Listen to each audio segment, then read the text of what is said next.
لا لا، انسوا تتبيلاتكم، اعتمدوا على هاي التتبيلة مالتي مال تمر هند، استخدمتها للدجاج المحشي وطلعت خرافية، خاصة استخدمت رز كوباني مع هذه الوصفة وطلعت واو.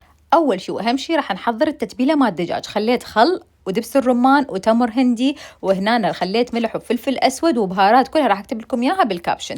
طبعا هنا الكابشن أقصد به هو الوصف اللي هو أسفل الفيديو، كل شي راح تلقون مكتوب هناك. هسه راح نخلي الدجاجة مالتنا ونطبطب عليها، وهنا راح نخلي اكسترا شوية تمر هند يطلع أطيب. جبت التبسي مالتي وخليت بيه بصل وبوتيتا ورشة ملح. أما الخلطة مال التمن فخليت بازاليا وبوتيتا وجزر.